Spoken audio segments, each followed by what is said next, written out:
கர்த்தருடைய பரிசுத்த நாமத்திற்கு மகிமை உண்டாகட்டும். மீண்டுமாய் கர்த்தருடைய வார்த்தையை நான் உங்களோடு பகிர்ந்து கொள்வதிலே மிகுந்த மகிழ்ச்சி அடைகின்றேன். தொடர்ந்து நாம் கர்த்தருடைய வார்த்தையை பார்த்து கொண்டிருக்கிறோம். 2 கொரிந்தியர் 5:17 நாம் வாசித்தோம். ஒருவன் கிறிஸ்துவுக்குள் இருந்தால் புது சிருஷ்டியாக இருக்கிறான், பழையவைகள் எல்லாம் ஒளிந்து போயின, எல்லாம் புதிதாகின. மனிதன் 3 பகுதியாக இருக்கிறான் என்று பார்த்தோம். ஆவி, ஆத்மா, சரீரம். இந்த ஆவி என்பது தேவன் என்ற தெய்வமாக இருக்கிறது. தேவனும் ஆவியாக இருக்கிறார். ஆவி என்றால் புகையல்ல, காற்றல்ல, ஒரு ஆள். தேவன் கூட புகையல்ல, காற்றல்ல, ஒரு ஆள் தத்துவமாக இருக்கிறார். ஆகையினாலே மனிதன் ஆவியாக இருக்கிறான். அவனுக்கு ஒரு ஆத்மா இருக்கிறது, அதாவது மனது இருக்கிறது. அவன் சரீரம் என்ற கூடாரத்திலே வாசம் பண்ணி கொண்டிருக்கிறான் என்று அர்த்தம். நாம் மரணத்திலே சரீரத்தை களைந்து விட்டு நம் ஆவியும் ஆத்மாவும் நாம் தேவனோடு இருக்கும்படியாக சென்று விடுவோம் என்று நாம் சொன்னோம். கர்த்தருக்கு ஸ்தோத்திரம். சரி, இப்பொழுது நாம் தொடர்ச்சியாக ரோமர் 12ஆம் அதிகாரம் 1-2 வசனங்களை நாம் தியானித்துக் கொண்டிருக்கிறோம். ஏனென்றால் இந்த தேவனை அறிகிற அறிவிலே ஒரு பிரகாசோட மனக்கண்கள் என்றதான விஷயத்திலே பார்க்கின்ற பொழுது எப்படி தேவனுடைய வார்த்தையை பிரகாசமாக விளங்கிக் கொள்வது, ஒவ்வொரு நிலையிலே அந்த வளர்ச்சிக்கு தக்கபடி தான் வேதத்தை நாம் அறிய முடியும். அதை எப்படி அறிந்து நம்முடைய மனதை மாற்றுவது? அருமையானவர்களே, வேத வசனத்தை கொண்டு நம்முடைய மனதை மாற்ற வேண்டும்.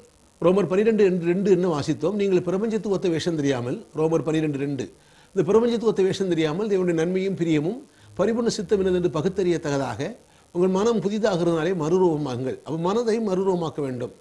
கிறிஸ்தவ வாழ்க்கையின் மிகப்பெரிய வெற்றி மனதை மாற்றுவதில் இருக்கிறது. மனதிலே தேவன் என்ன செய்தார், தேவன் என்ன சொன்னார், நாம் யார், நமக்கு என்ன இருக்கிறது என்ற போன்ற காரியங்களிலே நம்முடைய மனதை நாம் மாற்றிக்கொள்ள வேண்டியது அவசியமாக இருக்கிறது. கர்த்தருக்கு ஸ்தோத்திரம். கிறிஸ்தவ வாழ்க்கையில் மிக முக்கியமான மிக பிரதானமான வாழ்க்கை என்னவென்றால் பரிசுத்தம். ஆண்டு சொன்னார், அதான் தேவ சுத்தம். பரிசுத்தம் இல்லாமல் ஒருவரும் தேவனை தரிசிப்பதில்லை. இந்த பரிசுத்தம் என்பது இயேசு கிறிஸ்துவினால் வருகிறதான் பரிசுத்தம். அது ரொம்ப முக்கியம். ஆனால் தான் எபிரேயர் 10:10 வாசிக்கிறோம், அவர் சிலுவை சிந்தி ரத்தத்தினாலே அவருடைய சரீரம் பலியிடப்பட்டபடினாலே அந்த சித்தப்படி நாம் பரிசுத்தமாக்கப்பட்டிருக்கிறோம். அப்போ இயேசுவை விசுவாசித்து இயேசுவை அவருடைய வார்த்தையை விசுவாசிப்பதின் அடிப்படையிலே நம்முடைய வாழ்க்கை பரிசுத்தப்படுகிறது. இப்பொழுது தேவனுடைய வார்த்தையை கொண்டு மனதை மாற்ற வேண்டும். தேவனுடைய வார்த்தையை இருதயத்தில் வைத்து மனதில் வைத்து அதை விளங்கி அதை பேசுவது மூலம் நம்முடைய வாழ்க்கை, சுக வாழ்க்கை, பொருளாதார வாழ்க்கை, எல்லா வார்த்தையிலும் நம்முடைய வாழ்க்கை விருத்தி அடையும் என்று நாம் பார்த்து கொண்டிருக்கிறோம். கர்த்தருடைய நாமம் மையப்படுவதாக. அருமையானவர்களே, மனிதனிலே ஒரு சில பகுதியை நாம் பார்க்கிறோம். கொரிந்தியரிலே எப்படி சொல்லுகிறார், மனிதன் 3 தன்மைகள், அதாவது மனிதன் ஆவி, ஆத்ம, சரீரம் என்று சொன்னேன். அதே மாதிரி மனிதனில் 3 விதமாக பிரிக்கிறார். ஒன்று நேச்சுரல் மேன், 2வது கார்னல் மேன், 3வது ஸ்பிரிச்சுவல் மேன். நேச்சுரல் மேன்னா ஜென்ம சுவாபம் உள்ள மனிதன். அதாவது அவன் யார் அப்படின்னா, தேவனுடைய வார்த்தைகளை அவன் விளங்குறது இல்லை. அவன் இன்னும் அவன் ஏற்கனவே இருக்கிறான். அவனுக்கு கர்த்தருக்கு ஸ்தோத்திரம், ரட்சிக்கப்படாத ஒரு மனிதன். அதுதான் நீங்கள் வாசிக்கிறோம். 1 கொரிந்தியர் 2ஆம் அதிகாரம் 14ஆம் வசனத்திலே வாசிக்கிறோம். ஜென்ம சுவாபம் உள்ள மனிதனும் தேவனுடையவைகளை ஆவிக்குரியவர்களை ஏற்றுக்கொள்ளான், அவைகள் அவனுக்கு பைத்தியமாக தோன்றும். இந்த வேத வசனங்கள்லாம் பேசுனா அசலு பைத்தியமாக இருக்கும். ஏன்னா அவங்க ரட்சிப்பு இல்லை, தேவனுடைய வித்து இல்லை, ஜென்ம சுவாபம் உள்ள மனிதர்கள். அப்போ ஜென்ம சுவாபம் உள்ள மனிதர்கள் அவர்கள் நேச்சுரல் மேன். இப்போ மனிதனில் ஜென்ம சுவாபம் நேச்சுரல் மேன் ஒருத்தர் இருக்கிறான், இயற்கையான மனிதன். ஜென்ம சுவாபத்தின்படி இருக்கிறவங்க ரட்சிக்கப்படாத மனிதர்கள் அவர்களது காரியங்களை ஏற்றுக்கொள்வதில்லை. அப்போ அவர்களுக்கு இயேசு ரட்சிக்கிறார், இயேசுவோடு நடத்துவதற்குண்டான சுவிசேஷம் சொல்லணும். அதான் ரட்சிக்கப்படுறதுக்குண்டான சுவிசேஷம் பேசணும். சரி, இன்னொருத்த மனுஷன் அவன் ரட்சிக்கப்பட்டிருக்கிறான், ஆனால் கார்னல் மேன், மனிதன், அதாவது மாம்சீக மனிதன். அதை குறித்து 1 கொரிந்தியர் 3ஆம் அதிகாரத்திலே இப்படி பேசுகிறார். மேலும் 3:1, மேலும் சகோதரரே, நான் உங்களை ஆவிக்குரியவர்கள் என்று எண்ணி உங்களோடு பேசக்கூடாமல் மாம்சத்துக்குரியவர்கள் என்றும் கிறிஸ்துவுக்குள் குழந்தைகள் என்றும் எண்ணி பேச வேண்டியதாயிற்று. அதாவது வளர்ச்சி இல்லாத, ஆவிக்குரிய ஜீவியத்தில் வளர்ச்சி இல்லாத ஒரு நிலை. இன்னும் அவர்கள் சத்தியத்தில் வளரவில்லை, ஆனால் ரட்சிக்கப்பட்டிருக்கிறார்கள், அபிஷேகம் பண்ணப்பட்டிருக்கிறார்கள், கர்த்தருக்கு ஊழியமும் செய்கிறார்கள், ஊழியர்கள் தான், தேவனுடைய பிள்ளைகள் தான். ஆனால் அவர்கள் வேத வசனத்திலே பயிற்சி இல்லை, இன்னும் வளரவில்லை. அதான் அவர்கள் கிறிஸ்துவுக்குள் வந்தவர்கள், ஆனால் குழந்தைகள், கிறிஸ்துவுக்குள் குழந்தைகள் என்று எண்ணி பேச வேண்டியதாயிற்று. ஆனால் மாம்சத்துக்குரியவர்களாக இருக்கிறார்கள். அதாவது மாம்சத்தின் அடிப்படையிலே, உணர்ச்சியின் அடிப்படையிலே அவர்கள் மனம் இன்னும் மறுரூபமாகாதபடி, மனம் புதுப்பிக்கப்படாதபடி, வசனத்தால் புதுப்பிக்கப்படாதபடி அவருடைய மனதும் மாம்சமும் சொல்கிற தகவலின் அடிப்படையிலேயே கிறிஸ்தவ வாழ்க்கை வாழ்ந்து கொண்டிருக்கிறார்கள். அவர்கள் பாரம்பரியத்தின் அடிப்படையில் வாழ்ந்து கொண்டிருக்கிறார்கள். மற்றவர்கள் சொல்கிற அந்த கருத்துக்கள் அடிப்படையிலே வாழ்ந்து கொண்டிருக்கிறார்கள். வேத வசனம் என்ன சொல்கிறதோ அதற்கு இம்பார்ட்டன்ஸ் கொடுக்கறது இல்லை. அதனால் குழந்தைகள், அவர்களும் மாம்சத்துக்குரியவர்கள். கர்த்தருக்கு ஸ்தோத்திரம். அதை சொல்லுகிறார் 1 கொரிந்தியர் 3:2 அவங்களுடைய நிலையை பார்க்கும் பொழுது, நீங்கள் பலன் இல்லாதவர்கள் ஆனபடியால் உங்களுக்கு போஜனம் கொடாமல் பாலை குடிக்க கொடுத்தேன். அவர்கிட்ட பலன் கிடையாது, பாலை தான் கொடுக்க முடியும். இன்னமும் நீங்கள் மாம்சத்துக்குள்ளாக இருக்கிறபடியால் இப்பொழுது உங்களுக்கு பலன் இல்லை. அப்போ குழந்தைக்கு போய் கடினமான ஆகாரம் கொடுக்க முடியறதில்லை. அது அதிகமான ஒரு காரியம் சொன்னால் அது ஏற்றுக்கொள்ள முடியாது, அது பைத்தியமாக இருக்கும். சரி, விளங்காது. அது இது சொன்னது ஒன்றும் புரியலை, ஏதோ ஒரு புதுசாக இருக்குது இந்த பிரசங்கம், இவர் என்ன எல்லாமே ஒரு குழப்பமாக இருக்குதே எங்கணும், ஏன்னா இது விளங்காது. ஏன்னா அது குழந்தை அனுபவம். அவர்களுக்கு பாலை தான் கொடுக்கணும். இயேசு நல்லவர், இயேசு ரட்சிக்கிறார், இயேசு ஆசீர்வதிக்கிறார், இப்படிப்பட்ட காரியங்களை சொல்கிறது. ஆனால் அப்போ அவர்களுக்குள்ள அந்த குழந்தை அனுபவத்தில் என்ன இருக்குதான், அந்த குழந்தைகளுடைய நிலை என்ன இருக்குன்னா பார்த்தீங்கன்னா அவர்களுக்குள்ள பொறாமை இருக்கிறது. 1 கொரிந்தியர் 3:3 வாசிக்கிறோம். 3:3 பொறாமைகளும் வாக்குவாதங்கள் பேதகங்கள் உங்களுக்குள்ள இருக்குது. பொறாமைகள், வாக்குவாதம், எதுக்கு எடுத்தாலும் வாக்குவாதம். வேத வசனத்தை நிதானிக்கிறது இல்லை. இப்போ நான் பேசுகிறதுக்காக அதை யோசித்து அதை நிதானிக்கணும். அது அதுக்கு வாக்குவாதம் பண்ணல, தெரியல அந்த ஆளும் கேட்கலாம், தப்பே இல்லை. அது தவறான ஒரு முடிவு எடுக்கிறது இல்லை. பரிசுத்த ஆவியின் உதவியை கொண்டு ஒரு ஆள் பேசுகிற போதனையை கேட்டு கண்டுபிடிக்க வேண்டும். ஆண்டவரே ஒரு பேசுவது சரியா தவறா. என்னால் நீங்கள் இயேசுவால் இரத்தத்தால் மீட்கப்பட்டவர்கள், நீங்கள் கிரயத்து கொள்ளப்பட்டவர்கள். ஆகையினாலே ஒருவன் உங்களை வஞ்சிக்க முடியாது. ஆனால் தான் யோவான் சொல்கிறார், ஒருவனும் உங்களை வஞ்சிப்பதில்லை, உங்களுக்குள்ள இருக்கிற அபிஷேகம் உங்களை போதிக்கும். அப்போ தேவன் சபையை நடத்துவதற்கு போதிப்பதற்கு அப்போஸ்தலர், தீர்க்கதரிசி, சுவிசேஷகர், மேய்ப்பர், போதகர் என்ற 5 விதமான ஊழியங்கள் கொடுக்கப்பட்டாலும் இந்த 5 ஊழியர்களும் ஊழியங்களும் வேத வசனத்திலிருந்து போதிக்கிறார்கள். இவர்கள் போதிப்பது ஒருவேளை உங்களுக்கு அந்த வசனத்தை கொஞ்சம் தெளிவில்லாமல் இருக்கலாம். ஆனால் ஆவியானவருடைய உதவியை கேட்டு நீங்கள் கேட்கின்ற பொழுது உங்களுக்கு அந்த போதிக்க சாமர்த்தியம் இல்லாட்டா கூட நீங்கள் ஒரு விஷயம் செபிக்க ஆரம்பிக்கின்ற பொழுது அந்த அபிஷேகம் என்ன செய்யுமா, அவர்களுக்கு போதிக்க ஆரம்பிச்சிடுமா. அதான் ரொம்ப ஆச்சரியமான காரியம், ஆச்சரியமான காரியம். கர்த்தருக்கு ஸ்தோத்திரம். பாருங்க, 1 யோவான் 2:26 வாசிக்கிறேன் பாருங்க. உங்களை வஞ்சிக்கிறவர்களை குறித்து இவர்களை உங்களுக்கு எழுதியிருக்கிறேன். நீங்கள் அவராலே பெற்ற அபிஷேகம் உங்களில் நிலைத்திருக்கிறது. ஒருவரும் உங்களுக்கு போதிக்க வேண்டியதில்லை. அந்த அபிஷேகம் சகலத்தையும் குறித்து உங்களுக்கு போதிக்கிறது. அது சத்தியமாக இருக்கிறது, பொய்யல்ல. அது உங்களுக்கு போதித்தபடியே அவரில் நிலைத்திருப்பீர்களாக. அப்போ அபிஷேகம் தான் போதிக்குதே, எனக்கு போதகர் தேவையில்லை, எனக்கு எந்த ஊழியக்காரரும் தேவையில்லை அப்படி சொல்லலாமா? இல்லை. தேவன் கிறிஸ்துவின் சரீரமாய் சபையானது நிறைவான வளர்ச்சி அடைவதற்காக தேவன் இந்த தேவனுடைய பிள்ளைகளில் சிலருக்கு சில கிருபைகளை, வரங்களை கொடுத்து சிலரை அப்போஸ்தலராக, தீர்க்கதரிசிகளாக, சுவிசேஷகர்களாக, மேய்ப்பர்களாக, போதகராக ஏற்படுத்தியிருக்கிறார். இந்த 5 பேர்களுக்கும் தனித்தனி கிருபைகள். எப்படி ஒரு சரீரத்தின் அவயவங்கள்ல, அது அவங்க விசேஷமான வித்தியாசமானவர்கள் அல்ல, ஒரு சரீரத்தின் அவயவங்கள் தான். அதனால அவர்களுடைய பிரதர்ஷன அடிப்படையிலேயோ தியாகத்தின் அடிப்படையிலேயோ அவர்களுடைய ஜீவத்தின் அடிப்படையிலே கொடுக்கப்படலை. அது ஒரு வரங்களாக தேவனே கொடுத்திருக்கிறார். இப்போ அந்த 5 பேரும் தேவனுடைய வார்த்தையை எடுத்து போதிக்கிறார்கள், தேவனுடைய வாக்கியம்படி போதிக்கிறார்கள்.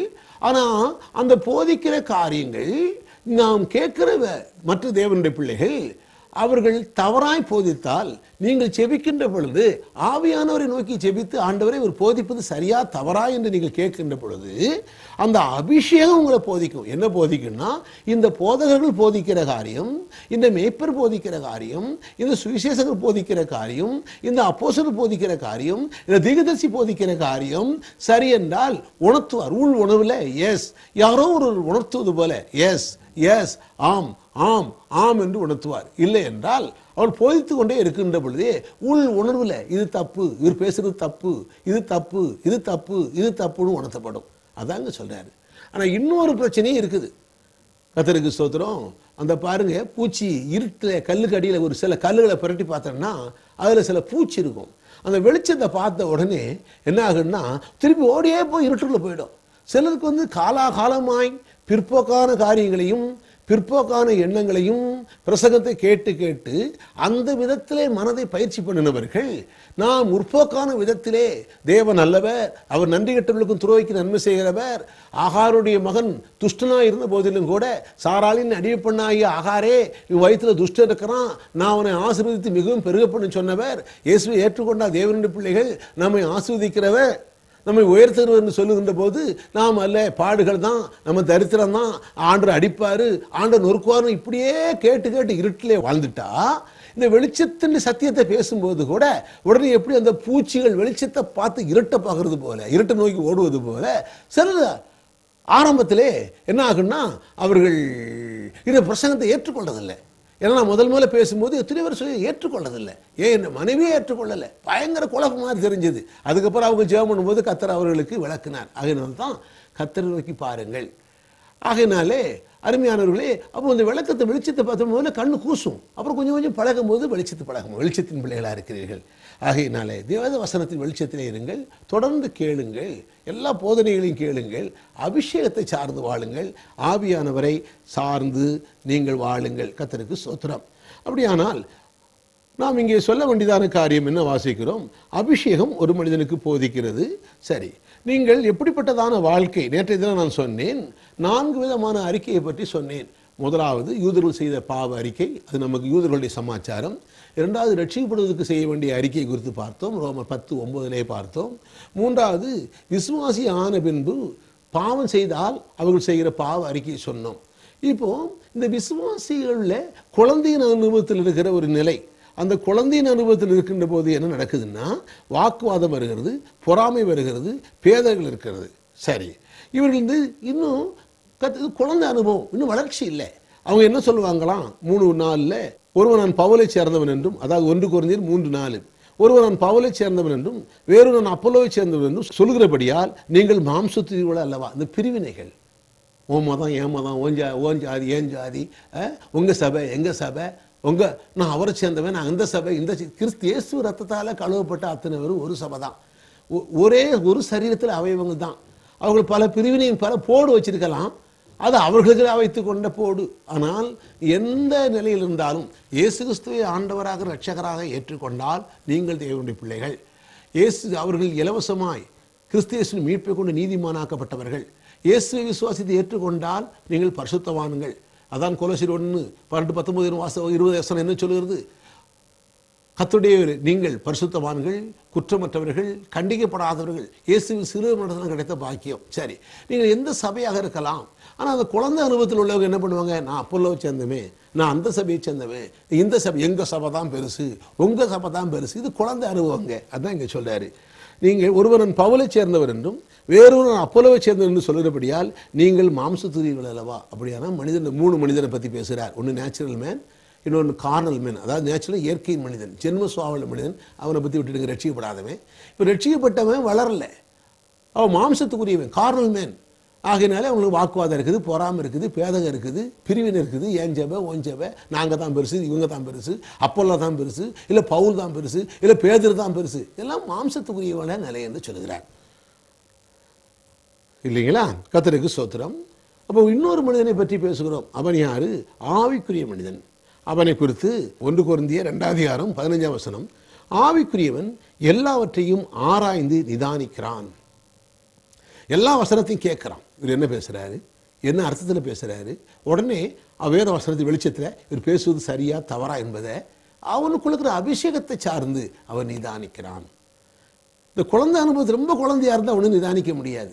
கொஞ்சம் அபிஷேகத்தை சார்ந்து ஆண்டோடைய அந்த வார்த்தைகளை ஆவிக்குரிய நிலையாக கொஞ்சம் மாறும்போது வசனத்துக்கு முக்கியம் கொடுக்குற ஒரு மனிதன், அவன் வாழ்க்கையிலே ஆவிக்குரிய மனிதன் எல்லாவற்றையும் யார் என்ன சொன்னாலும் என்ன பேசினாலும், எந்த துருபதேசம் பேசினாலும் நல்லுபதேசம் பேசினாலும் அவன் ஆராய்ந்து அதை நிதானிக்கிறான். வேதவசனத்தை மேலே படிக்கிறான், கீழே படிக்கிறான், நிதானிக்கிறான். அவன் மற்ற ஒருவனாலும் ஆராய்ந்து நிதானிக்கப்பட மாட்டான் என்று சொல்கிறார். இப்படியானா 3 விதமான மனிதர்கள். ஒன்று நேச்சுரல் மேன், ஜென்ம சுவாமியுள்ள மனிதன். 2வது கார்னல் மேன், அவன் ரட்சிக்கப்பட்டுக்கிறான், விசுவாசியாக இருக்கிறான், குழந்தையாக இருக்கிறபடினால இந்த ஆவிக்குரிய காரியங்கள் சொன்னால் விளங்குறது இல்லை. கர்த்தருக்கு ஸ்தோத்திரம். அவன் இன்னும் வாக்குவாதங்கள், பொறாமைகள், பேதகங்கள். அவங்க தலைவர் என்ன சொன்னாரோ அதுதான் இவங்களுக்கு. ஆண்டவருடைய வார்த்தை என்ன சொல்லி நிதானிக்கிறது இல்லை, தலைவர் என்ன சொல்லிட்டார்னா அதுதான். இன்னைக்கு அது கர்த்தருக்கு ஸ்தோத்திரம். ஆனால் ஆவிக்குரியவன் என்று சொல்கிறார். சரி, அருமையான தேவனுடைய பிள்ளைகளே, இங்கே என்ன சொல்றாரு பாருங்க. பவுல் ஒரு காரியம் சொல்லுகிறார். இந்த மக்களுக்கு ஒரு நல்ல நிலையை விளக்குவதற்காக இப்படி விளக்குறார். 1 கொரிந்தியர் 3:5 1 கொரிந்தியர் 3:5 என்ன வாசிக்கிறோம்? பவுல் யார்? அப்போல்லோ யார்? கர்த்தர் அவரவனுக்கு அருள் அளித்தபடியே நீங்கள் விசுவாசிப்பதற்கு ஏதுவராக இருந்த ஊழியக்காரர் தானே, ஊழியம் செய்கிறவர்கள் ஊழியக்காரர் தானே. நான் நட்டேன், அப்போலோ நீர் பாய்ச்சினான், தேவனே விளைய செய்கிறார். இங்கே ஒன்றும் மேனு பாராட்டம் கடல் இல்லை. நான் நட்டேன், அப்போலோ நீர் பாய்ச்சினான், தேவன் விளைய செய்கிறார். அப்படி இருக்க நடுகிறவனாலும் ஒன்றும் இல்லை, நீர் பாய்ச்சினாலும் ஒன்றும் இல்லை, விளைய செய்கிற தேவனாலே எல்லாம் ஆகும். அப்போ யாரை குறித்து மேனு பாராட்டணுமா? கர்த்தருக்கு ஊழியக்காரரை குறித்து மேனு பாராட்டக்கூடாது, சபையை குறித்து மேனு பாராட்டக்கூடாது, உபதேசத்தை குறித்து மேனு பாராட்டக்கூடாது, கர்த்தருடைய வார்த்தையை குறித்து மேனு, கர்த்தரையும் அவருடைய வார்த்தையை மேனு பாராட்டணும். இது உபதேசம் இல்லை. நான் ஒரு டாக்டின் எடுக்கல, வசனத்துக்கு விளக்கம் கொடுக்குறேன், அவ்வளோதான்.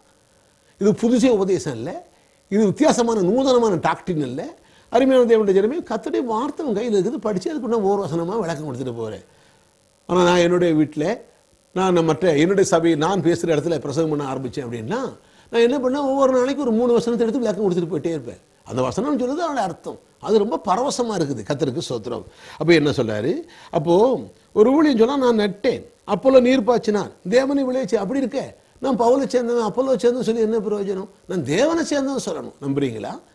கர்த்தருடைய நாமம் மையப்படும். அப்போ இந்த மனம் மாற்றப்படாவிட்டால் அநேகர் பிரிவினைகள், மார்க்க பேதங்கள், பொறாமைகள், வாக்குவாதங்கள் இருக்கிறதுன்னு நாம் பார்க்கிறோம். சரி சொல்லிட்டு, நடுகிறவனாலும் ஒன்றுமில்லை, நீர்ப்பாய்ச்சினால் ஒன்றுமில்லை, விளைச்சீர தேவனாலே ஆகும் என்று 7ஆம் வசனத்திலே வாசிக்கிறோம். மேலும் 8ஆம் வசனம் என்ன சொல்லுது பாருங்க. மேலும் நடுகிறவனும் நீர்ப்பாய்ச்சிறனும் ஒன்றாக இருக்கிறார்கள், அவனவன் தந்தன் வேலைக்கு தக்கதாய் கூலியை பெறுவான். என்னங்க அவன் வேலை செய்கிறேன், அவன் என்ன வேலை பார்த்தானோ அதுக்கு உண்டான கூலியை பெறுவான். அவன் செய்கிற வேலைக்கு பலன் உண்டு, அவ்வளோதான். கர்த்தருடைய நாமம் மையப்படுவதாக. 9ஆம் வசனத்தை பாருங்க, என்ன சொல்றாரு பாருங்க. நாங்கள் தேவனுக்கு உடன் வேலையாட்களாக இருக்கும். ஒரு இந்த சுவிசேஷம் பேசுவது, நீர் பாய்ச்சி, எல்லாருமே ஊழியராக இருந்தாலும் சிலருக்கு வித்தியாசமான வேலைகள். எல்லாரும் சரீரத்தில் ஒரு அவயவமாக இருந்தாலும் கைக்கு வேலை வித்தியாசம், காலுக்கு வித்தியாசமான வேலை, வாய்க்கு வித்தியாசமான வேலை, கண்ணுக்கு வித்தியாசமான வேலை. கண்ணுடைய வேலையை கை செய்ய முடியாது இல்லையா? ஆனாலும் சரீரத்தில் ஒரு அவயவம் தான், ஒரு தாப்பண்டிய பிள்ளை தான், ஒரு குடும்பம் தான், 2 சரீரம் இல்லை, 2 இடம் இல்லை, 2 வித்தியாசம், ஒரு சரீரத்தில் அவயவம் தான். அதனால் இதை திச்சுக்கிட்டு நான் வித்தியாசம், நான் பெரிய ஆள், நான் பிரதிஷ்டியாக்கும், அப்படியாக இப்படியாக யாரும் சொல்லி மிரட்ட முடியாது, அப்படி ஏமாற்ற முடியாது. கர்த்தருக்கு ஸ்தோத்திரம். அப்போ என்ன சொல்றாரு பாருங்க, நாங்கள் தேவனுக்கு உடன் வேலைய ஆட்களாரும் நீங்கள் தேவனுடைய பண்ணையும் தேவனுடைய மாளிகையுமாய் இருக்கிறீர்கள்.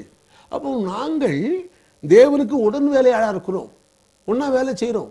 அப்போ நீங்கள் பண்ண தேவனுடைய மாளிகைங்கிறார். அப்போ தேவன் மாசம் பண்ணுற இடம், தேவன் தங்குகிற இடம், விசேஷமானவர்கள். அப்படியான ஊழியக்கார விசுவாசி முன்னால் தன்னை தாழ்த்துகிறார். அவர்களோட மேலான சொல்லலை, நான் உங்களுக்கு வேலைக்காரராக இருக்கிறோம், நீங்கள் தேவனுடைய பண்ணை, நீங்கள் மாளிகை, நான் உங்களுக்கு வேலைக்காரர்கள்.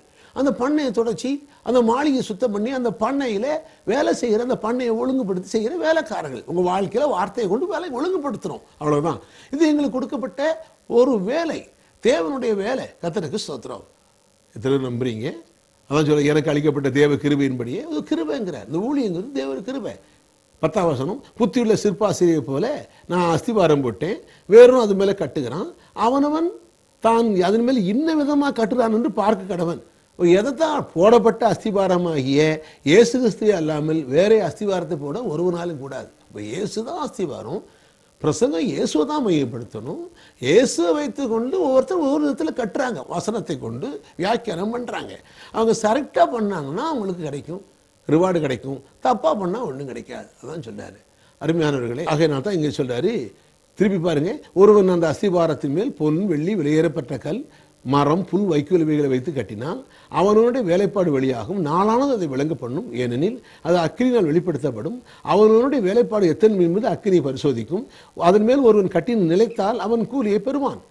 ஒருவன் கட்டினது வெந்து போனால் அவன் நஷ்டமடைவான், அவனும் ரட்சிக்கப்படுவான், அதுவும் அக்கினியாகப்பட்டு தப்பினது போல் இருக்கும். நீங்கள் தேவனுடைய ஆலயமாக இருக்கிறீர்கள் என்றும் தேவனுடைய ஆவி உங்களை வாசமாக இருக்கிறன்னு அறியீர்களா? இப்போ நீ தேவனுடைய ஆலயம், தேவனுடைய ஆவி வாசமாக இருக்கிறார். நான் ஒரு காலத்தில் ரட்சிக்கப்படுறதுக்கு முன்னால் ஒரு மார்க்கத்தில் ஒரு பிரிவை சேர்ந்தவனாக இருந்தேன், ரொம்ப பக்தியாக இருந்தேன். அந்த சிலை, கடவுளுடைய அந்த சிலைகளை, அதை சப்பரங்களை வைத்து தோல் மேலே தூக்கிட்டு அலைஞ்சேன். தூக்கிட்டு போது அது ஜாம நீ வேண்டிக்கோ, அவர் வேண்டிக்கோ, இவர் வேண்டிக்கோ, தூக்கிட்டு அலைஞ்சேன். உயிர் இல்லாத, பேச முடியாத, அதுக்கு பல விளக்கங்கள்லாம் கொடுத்தேன். நம்ம விளக்கெல்லாம் சூப்பராக கொடுப்பேன், கர்த்தருக்கு ஸ்தோத்திரம்.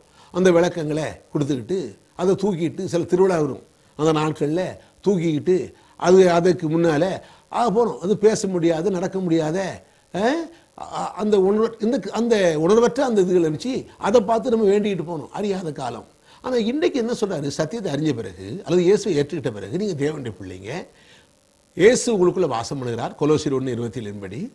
இப்போது நீங்கள் ஆண்டவர் மறுபடியும் தேவனுடைய வார்த்தையால் பிறந்தபடினாலே உங்கள் ஆவி புது சிருஷ்டியாக இருக்கிறபடினாலே என்ன சொல்கிறாருங்க, நீங்கள் தேவனுடைய ஆலயமாக இருக்கிறீர்கள் என்றும் தேவனுடைய ஆவி உங்களில் வாசமாக இருக்கிறார் என்றும் அறியீர்களா? அப்போ நீங்கள் அறியணும். நீங்கள் அறியணும். என்ன அறியணும்? நான் தேவனுடைய ஆலயமாக இருக்கிறேன். இப்போ ஆண்டுகிட்ட வந்த பிறகு தேவனுடைய ஆலயம், நான் தேவனுடைய ஆலயமாக இருக்கிறேன். முன்னால் கோவில் இருந்துச்சார். பழைய ஏற்பாட்டு மக்களுக்கு தேவன் மனுஷனுக்குள்ளே இல்லை, கோவிலில் வாசம் பண்ணி கொண்டிருந்தார், திரைச்சீலைக்குள்ளே உட்கார்ந்துருந்தார். அந்த கோவிலுக்குள்ளே போகிறதுக்கு பிரதான ஆசாரியம் தான் வருஷத்துக்கு ஒரு முறை போகலாம், அந்த கிட்ட போகுது. இப்போ அப்படி இல்லை, நம்ம உன்னதத்தில் அவரோட ஒரு உட்கார வச்சுக்க விசேஷமானவர்கள். ஆகையினாலே அருமையானவர்களே, இப்போது இயேசுகின்ற சிலுவை மரணத்திலே திரைச்சீலை 2 கிழிஞ்ச உடனே தேவன் வெளியே வந்துட்டார். வெளியே வந்த தேவன் இப்பொழுது யாரெல்லாம் இயேசுவை ஆண்டவராக ரட்சகராக ஏற்றுக்கொள்கிறார்களோ அவர்களுடைய ஆவியிலே வாசம் பண்ணுகிறார். அதான் முக்கியம். அப்போ இயேசுவை ஏற்றுக்கொண்ட பிறகு என்ன நடக்குது? அப்போ நான் நம்முடைய மனதை தேவனுடைய வார்த்தையை கொண்டு மாற்றணும். நான் தேவனுடைய ஆலயமாக இருக்கிறேன், கர்த்தருக்கு ஸ்தோத்திரம், தேவனுடைய ஆவியனில் வாசமாயிருக்கிறார். அப்படியானால் நான் தேவனை சுமந்து கொண்டு தெரிகிறேன் என்று விசுவாசிக்கணும். இது அப்போவும் நினைக்கணும், கர்த்தாவே உமக்கு நன்றி.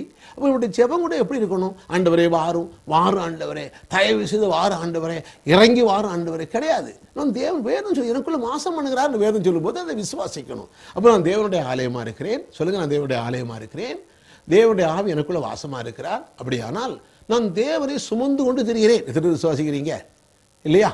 ஒவ்வொருவரும் இயேசுவை ஏற்றுக்கொண்டவர்கள் தேவனுடைய பிள்ளைகள், அவர்கள் தான் தேவனுடைய ஆலயம். அப்போ தேவன் அவர்களுக்குள்ளே வாசம் பண்ணுகிறார். அவங்களுக்கு விளங்கலை, நீங்கள் விளங்கினாலும் விளங்காட்டாலும், நீங்கள் புரிஞ்சாலும் புரியாட்டாலும், தேவன் உங்களுக்குள்ளே இருக்கிறது போல உணர்ந்தாலும் உணராட்டாலும் தேவனுடைய வார்த்தையை விசுவாசிக்கணும். அதுக்கு பேர் விசுவாசம். அப்போ அதோட மனசை மாற்றணும். அப்போ நீங்கள் என்ன பண்ண, தேவனை சுமந்து கொண்டு தெரிகிறேன், தேவாவி எனக்குள்ளே இருக்கிறார். ஆகையினால் தேவனுக்கு இடத்துல தரித்திரம் இருக்க முடியாது, தேவனுக்கு இடத்துல குறைவு இருக்க முடியாது, தேவனுக்கு இடத்துல குழப்பம் இருக்க முடியாது. நீங்கள் விசுவாசித்து ஆண்டவரே நான் தேவனை சுமந்து கொண்டு தெரிகிறேன் அப்படின்னு சொல்லி டெய்லி அதையே எண்ணி காலையில் மத்தியானம் சாயங்காலம் தூங்கும்போது அப்படியே பேசி அதையே சிந்திச்சு உங்களுடைய இருதயத்தில் மனதிலையும் வச்சு அப்படியே சிந்திச்சு உங்கள் வாயிலையும் அதையே பேசி அறிக்கை பண்ணிட்டே இருந்தீங்க அப்படின்னா அநேக அற்புதம் நடக்கும். சில சமயத்தில் அப்படி போயிட்டு போவோம், கர்த்தருடைய பரிசுத்த நாமத்துக்கு மகிமை உண்டாகட்டும். அவர் என்ன சொல்லுவார் அப்படி கேட்டீங்கன்னா, ஒரு வீட்டுக்கு நான் போனேன், நான் இப்படி பேசிட்டு போகும்போது வீட்டுக்குள்ளே நுழைஞ்ச ஒரு வியாதிக்காக ஜெபம் பண்ணணும்னு சொல்லியிருந்தாங்க. வீட்டுக்குள்ளே போன உடனே எங்கள் ஒரு வாலிய பிள்ளை ஒரு பெரிய கூச்சல். உடனே அது பிசாசு, உடனே இயேசு நாமத்தில் போ பிசாசு ஓடி போச்சு. ஏன்னா நாம் தேவனை சுமந்து கொண்டு தெரிகிறோம். இப்படி ப்ராக்டிஸ் பண்ணிகிட்டே போகும்போது சில வீடுகளுக்கு போகும்போது அங்கே இருக்கிற தீய சக்திகள் தானாகவே விலகுகிறது. ஒரு நாள் இப்படி வியாபார சமயமாக ஒரு கடையில் போய் உட்காந்து பேசிட்டு வந்த பிறகு என் சேல்ஸ்மெண்ட்டை ஒரு சொன்னால், மறுநாள் போன சேல்ஸ்மெண்ட், என்னங்க உங்கள் முதலாளி வந்து பேசிட்டு போனார், பின்ன அந்த கடையில் உட்காந்து பேசிட்டு போனோடனே எங்கிட்ட இருந்த 2 வியாதி, குறிப்பிட்ட 2 வியாதி, அவர் ஜெபம் பண்ணல ஒன்றும் பண்ணல, பேசிட்டு போனோடனே வியாதி சோமாய் போச்சே. என்ன அருமையானவர்களே, நீங்கள் வசனத்தை ப்ராக்டிஸ் பண்ணிட்டே சொல்லிட்டே இருந்தீங்கன்னா அந்த தேவனுடைய ஜீவன் வெளிப்படும். அவருடைய வாழ்க்கையில் சுகம் உண்டாச்சு, ஆச்சரியப்பட்டார். ஏன்னா நாம் தேவனை சுமந்து கொண்டு திரிகிறோம். சொல்லுங்க, நான் தேவனுடைய ஆலயமாக இருக்கிறேன். சொல்லுங்க, நான் தேவனுடைய ஆலயமாக இருக்கிறேன், தேவனுடைய ஆவி எனக்குள்ள வாசம் பண்ணி கொண்டிருக்கிறார், இயேசுவை ஆண்டவராக ரட்சகராக ஏற்றுக்கொண்டிருக்கிறேன். ஆகையினாலே நான் உயிருள்ள தேவனை சுமந்து கொண்டு திரிகிறேன். சொல்லுங்க, என்னாலே என் வீடு ஆஸ்வதிக்கப்பட்டிருக்கும், எனக்குள் தேவன் வாசம் பண்ணுறபடியாலே, நான் தேவனுடைய ஆலயமாக இருக்கிறபடினாலே, என் ஆவியில் தேவ ஆவி வாசம் பண்ணுறபடினாலே, என்னாலே சொல்லுங்க, என்னாலே எனக்குள்ள இருக்கிற தேவனாலே என் குடும்பம் ஆஸ்வதிக்கப்பட்டிருக்கும், என்னுடைய தொழில் ஆஸ்வதிக்கப்பட்டிருக்கும், என்னுடைய வியாபாரம் ஆஸ்வதிக்கப்பட்டிருக்கும், அல்லது என்னுடைய ஊழியம் ஆஸ்வதிக்கப்பட்டிருக்கும், என்னாலே என் மனைவி ஆஸ்வதிக்கப்பட்டிருப்பாள், என்னாலே என் பிள்ளைகள் ஆஸ்வதிக்கப்பட்டிருப்பார்கள், என்னாலே நான் கையிட்டு செய்கிற எல்லா வேலையும் ஆஸ்வதிக்கப்பட்டிருக்கும். காரணம், நான் தனியாக இல்லை, ஆவியான தேவனை என்னுடைய ஆவியில சுமந்து கொண்டு தெரிகிறேன். நான் சுமந்து கொண்டு தெரிகிறேன், நான் தேவனை உடையவனாக இருக்கிறேன், தேவன் எனக்குள்ள வாசம் பண்ணுகிறார். இதுதான் விசுவாச அறிக்கை. இப்படியே நீங்கள் மனதை சிந்தித்து இதே மனதை கொண்டு மாற்றி, நான் ஒன்றும் இல்லை, நான் மண்ணு, ஆண்டவனை கைவிட்டாரு, என்ன தகுந்த அப்படிங்கிறத விட்டுட்டு இந்த விதத்தில் உங்கள் மனதை ப்ராக்டிஸ் பண்ணி நீங்கள் மாற்றி நீங்கள் பேச ஆரம்பித்தால் நீங்கள் சொன்னபடி ஆகும். இதான் ரகசியம். எத்தனையோ மக்கள், கர்த்தருக்கு ஸ்தோத்திரம், வியாதி உள்ள மக்கள் வருகிறார்கள், பல பிரச்சனை உள்ள மக்கள் வருகிறார்கள். அவர்களுக்கு இந்த விதத்தில் மனதை ப்ராக்டிஸ் பண்ணுறபடினாலே கைகளை வைக்கின்ற பொழுது, நான் இப்போ கை வைப்பேன், நம்ம சுகமாயிடும், ஏன்னா அதையே யோசித்து பேசின உடனே கைகளை வைக்கின்ற பொழுது உடனடியாக சுகத்தை பெற நான் பார்க்கிறேன். அருமையான தேவனுடைய ஜனமே, இந்த நாளிலே உங்கள் மனதை நீங்கள் மாற்றிக்கொள்ள வேண்டும். அதான் ரோமர் 12:2 அதைத்தான் சொல்கிறது.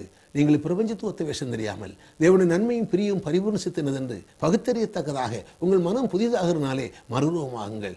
ஒருவேளை இதுவரைக்கும் நீங்கள் இயேசுவிட்ட வராமல் இருக்கலாம், ரட்சிப்பு நிச்சயத்தை பெறாமல் இருக்கலாம். நான் ரட்சிப்பு நிச்சயத்தை பெற்ற மக்களுக்காக பேசிக் கொண்டிருக்கிறேன். நீங்கள் ரட்சிப்பு நிச்சயத்தை பெறவில்லை என்றால் நான் சொல்ல ஜெபத்தை சொல்லுங்க. இயேசுவே, உம்மை என் ஆண்டவராக இரட்சகராக ஏற்றுக்கொள்கிறேன். இயேசுவே, என்னை ஆண்டு கொள்ளும்படியாக அழைக்கிறேன். இந்த நாளிலிருந்து நீரே என் ஆண்டவர் என்றும் நீரே என் தேவன் என்றும் அறிக்கையிடுகிறேன். பரலோக பிதாவே, இன்றைக்கு இயேசுவை நான் ஏற்றுக்கொண்டபடியால் உம்முடைய வார்த்தையின்படி நான் தேவனுடைய பிள்ளையா இருக்கிறபடியா உமக்கு ஸ்தோத்திரம். உம்முடைய வார்த்தையின்படி இன்னும் நான் ரட்சிக்கப்பட்டபடியா உமக்கு ஸ்தோத்திரம். ரட்சிக்கப்பட்ட உங்களுக்காக இப்போது நான் ஜெபிக்கிறேன். ஒருவேளை வியாதி இருந்தால் அருமையானவர்களே, உங்கள் மேலே கை வைத்துக் கொள்ளுங்க. நான் ஜெபிக்கின்ற பொழுது கர்த்தருடைய வல்லமை உங்கள் மேலே இறங்குவது போல கற்பனை பண்ணுங்க, சுகமாகுவது போல கற்பனை பண்ணுங்க. நான் வார்த்தையை அனுப்பி கொண்டே இருக்கும்போது அந்த வார்த்தையிலிருந்து வல்லமை இறங்குவது போல எண்ணி கற்பனை பண்ணி அற்புதமான சுகத்தை பெற்றுக்கொள்ளுங்க. வியாதி உள்ளவர்கள் கைகளை வைத்துக் கொள்ளுங்க. அந்த வியாதி மேலே கைகளை வைங்க. இல்லைன்னா உங்கள் சிரசு மேலே கைகளை வைத்துக் கொள்ளுங்க. உங்களை நீங்கள் ஆசீர்வதிங்க. இப்போது இந்த ஜெபம் உங்கள் ஜெபம், உங்களுக்கு பதிலாக ஜெபம் பண்ணுறேன். இந்த மெத்தடில் நீங்கள் நம்ம ஜெபம் பண்ணலாம். ஜெபம் பண்ணுவோம். பிதாவே, நன்றியோடு நாங்கள் ஸ்தோத்திரிக்கிறோம். இவர்கள் இயேசுவை ஏற்றுக்கொண்டவர்களாக இருக்கிறார்கள்.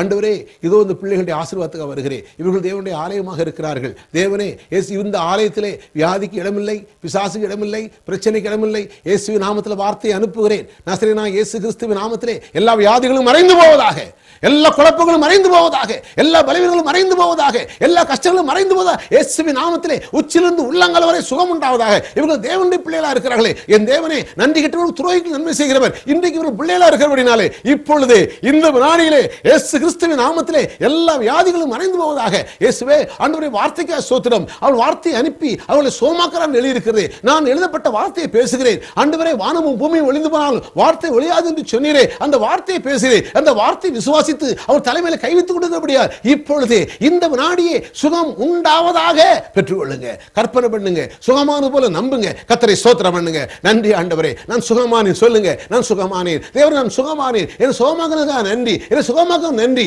சொல்லுங்க. நன்றி. இப்படி சொல்லிக்கொண்டே இருங்க. நிச்சயமா நீங்க சுகத்து வருவீங்க. நாளைக்கு என்னோட தொடர்பு கொண்டு முடிந்தால் என்னோட ஃபோன் பண்ணி எத்தனை சுகமானவங்களாம் எனக்கு சாட்சி கொடுங்க. கர்த்தர் உங்களை ஆஸ்வதிப்பார். நாளை சந்திப்போமா?